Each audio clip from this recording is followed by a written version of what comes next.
पंचायत समिती असेल, नांदेड जिल्ह्यामध्ये आमचा काँग्रेस पक्ष 1 नंबरला राहिल्याशिवाय राहणार नाही, एवढं या ठिकाणी सांगतो. 1 नंबरला राहील पक्ष निश्चितच. कारण आज महापालिकेच्या माध्यमातून सत्तार भाई आम्ही सगळं बघतो की महापालिकेमध्ये सुद्धा काँग्रेसचं वातावरण अतिशय चांगल्या प्रकारे आहे. कोणीही काही म्हणू द्या.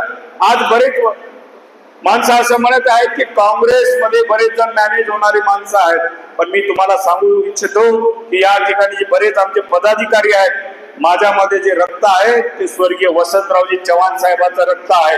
आणि वसंतराव चव्हाण साहेबांची शपथ घेऊन सांगतो की काँग्रेस पक्षाला या नांदेड जिल्ह्यामध्ये वाढवण्यासंदर्भात मी असेल की आमची सर्व स्टेजवर बसलेली काँग्रेसची मंडळी असेल, कधीही कुठेही कमी पडणार नाही आणि कोणाला मॅनेज होणारी ही मंडळी नाही, हे ठामपणे आज माननीय मोदी साहेबांच्या समोर सांगतो. प्रतिशत म्हणणाऱ्यांनी आता या ठिकाणी नांदेडला 100% काँग्रेसच आम्ही आणून दाखवू आपल्या जीवावर.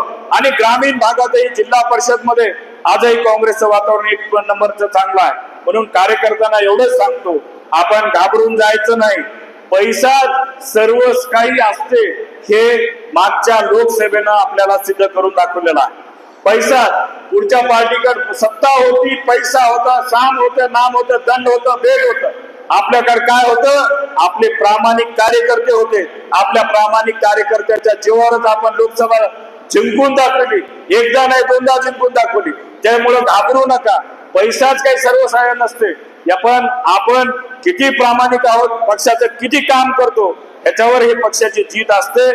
मोगे साहेब आज आता अतिशयोक्ती म्हणून सांगणार नाही, पण येणाऱ्या काळामध्ये कितीतरी नगरपालिकेचा नगराध्यक्ष आपला झालेला दिसेल. तुम्ही बघा, कितीतरी डायरेक्ट नगराध्यक्ष, थेट नगराध्यक्ष जिथे जिथे निवड होईल त्यामध्ये काँग्रेस पक्षाची सरसी झालेली आपल्याला ठिकेल. आज खरं तर लाज वाटते अशी स्टेटमेंट आपण बघितलं. काही मंडळी काँग्रेसमध्ये 50-60 वर्ष एवढी पदं राहून काँग्रेसनं आज त्यांना काय दिलं नाही, सर्वस्व काँग्रेसनं त्यांना मानलं. आणि मागच्या 14 वर्ष वनवासात आहेत म्हणणारी मंडळी त्या 14 वर्षामध्ये प्रदेशाध्यक्ष पद त्यांनी भूषवलेलं आहे. काँग्रेसनं त्यांना बांधकाम मंत्री पद दिलेलं आहे. मग एवढं असताना तसं वनवास जर सगळ्यात आपल्या वाट्याला आलं तर चांगलं. तसा वनवास प्रत्येक कार्यकर्ता आमचं म्हणतो आमच्या वाट्याला येऊ द्या. वनवासामध्ये प्रदेशाध्यक्ष भेटलं, वनवासामध्ये बांधकाम मंत्री पद भेटलं, वनवासामध्ये त्यांची पत्नी आमदार झाली.